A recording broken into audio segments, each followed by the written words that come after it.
India का नाम जब ग्लोबल बिजनेस दुनिया में लिया जाता है तो एक नाम हर जगह सुनाई देता है, अडानी ग्रुप। एक टाइम था जब गौतम अडानी एक नॉर्मल बिजनेसमैन थे और आज वो एशिया के सबसे बड़े इंडस्ट्रियलिस्ट में से एक है। पोर्ट से लेके एयरपोर्ट, पावर से लेके डेटा सेंटर्स तक अडानी एम्पायर हर जगह छाया हुआ है। लेकिन सवाल ये है, एक आदमी जो कॉलेज भी कंप्लीट नहीं कर पाया, उसने आखिर इतना बड़ा बिजनेस कैसे खड़ा किया? अडानी का जन्म 1962 में अहमदाबाद के एक मिडिल क्लास जैन परिवार में हुआ था। उनके पिता कपड़ों का छोटा सा बिजनेस चलाते थे। अडानी जी ने कॉलेज ड्रॉप आउट किया क्योंकि उनका इंटरेस्ट बुक से ज्यादा रियल वर्ल्ड में था। काम करने का जुनून उनमें तभी से था। उन्होंने पहले डायमंड सॉर्टिंग का काम सीखा मुंबई में, फिर एक ट्रेडिंग फर्म में जॉब की। फिर 1981 में उनके भाई ने उन्हें प्लास्टिक यूनिट संभालने के लिए बुलाया। ये मोमेंट उनके करियर का पहला टर्निंग पॉइंट बना। इसी प्लास्टिक बिजनेस के थ्रू उन्होंने इंपोर्ट एक्सपोर्ट का काम शुरू किया और वही बन गया अडानी एम्पायर का फाउंडेशन। लेट 90s में लिबरलाइजेशन के दौरान गौतम अडानी ने चांस लिया और कोस्टल शिपिंग और पोर्ट इंफ्रास्ट्रक्चर में इंटरेस्ट लेना शुरू किया।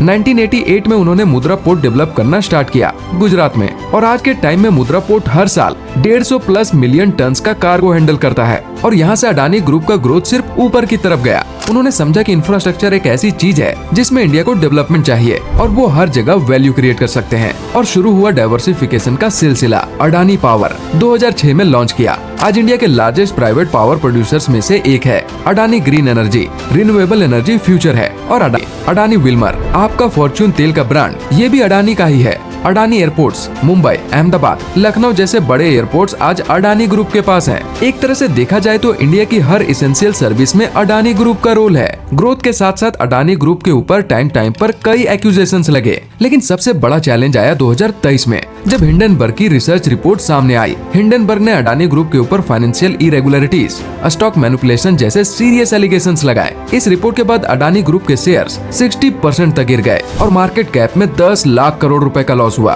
पूरा देश शॉक्ड था, लेकिन अडानी ने यहाँ भी हिम्मत नहीं हारी। उन्होंने डेट रिपेमेंट किया, फॉरेन इन्वेस्टर्स से ट्रस्ट बिल्ड किया, बिजनेसेस को रीस्ट्रक्चर किया और धीरे धीरे शेयर प्राइसेस रिकवर होने लगे। अडानी ने प्रूव किया कि एक स्ट्रॉन्ग सिस्टम और ट्रस्ट से आप किसी भी क्राइसिस से निकल सकते हो। आज के डेट में अडानी ग्रुप 10+ सेक्टर्स में काम कर रहे हैं। Ports, airports, power, renewable energy, FMCG, digital infrastructure, data centres और भी बहुत कुछ। और अडानी जी का विजन अब सिर्फ इंडिया तक सीमित नहीं है।